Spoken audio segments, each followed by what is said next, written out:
Every hero has a compelling story, whether it's fighting for the last Popeye's chicken sandwich or jumping on a McDonald's counter and screeching. These are all reasons that these people are heroes.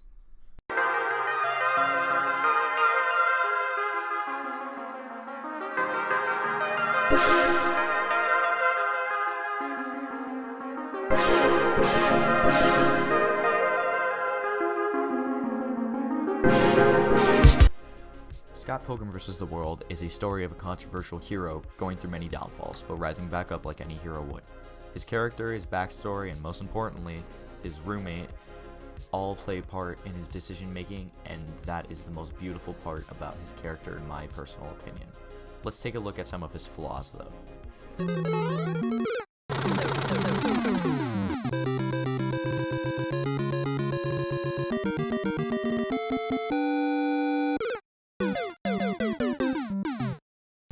Scott Pilgrim has no priorities. In the beginning of the movie, we see Scott introducing his 17-year-old girlfriend, who we'll talk about later, and rehearsing with his band in front of her. Yes, Scott's in a band and has a girlfriend, so you'd think he'd have more priorities, right? Yes, but actually no. Scott does seem to have this mindset where he wants to do with his life and who he wants to be with, but some things aren't as they seem. We can see him running all over the place, and I'm sure in most of the movie, and Scott's kind of an idiot, but that's probably what makes him a very good character. Hey guys, today we're gonna be doing a Roblox gameplay.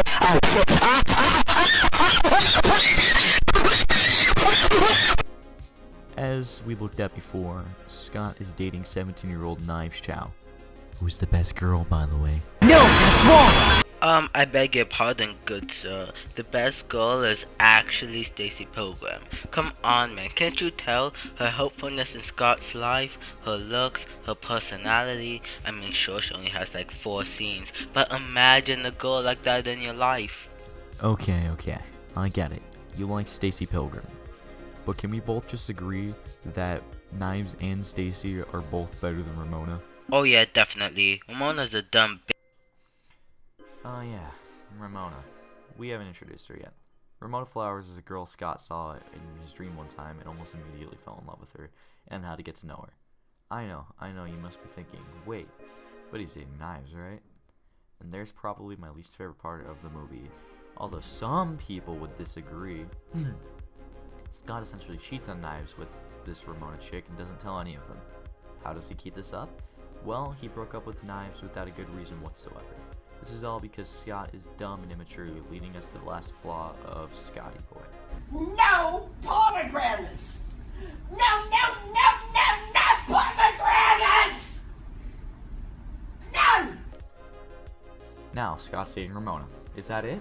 No. Now Scott has to fight some Indian dude who watches too many musicals, Captain America, a vegan, some chick that learned all of her dance moves from Naruto and is way too horny, the BTS twins, and of course, some stupid punchable guy with glasses who wants Ramona the most. Now all of this sounds fine, right? Well, apparently all these evil dudes and girls have some magical powers. But it's okay, right? Because so does Michael Cera? Yeah, this was a bit confusing when I first saw the movie too, but I'm fine with it, because it works quite well.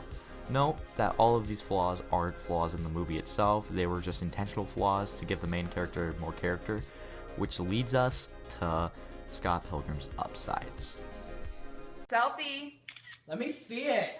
I don't like it. Post it. Delete the fucking picture! Becky. Now, I took a long time going over the flaws because, well, I mean, it's the main thing that makes Scott Pilgrim, so I'm just going to speed through this.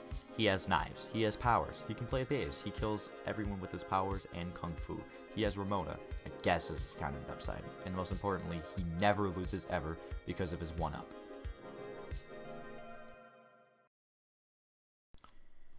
There are many hero movies out there, but none of them are as cool and unique as Scott Pilgrim. The first time I saw this movie, I immediately fell in love with it, and I'm sure you will too.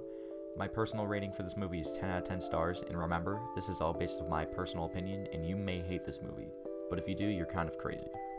This has been Dorian, and I'll see you next time. Goodbye.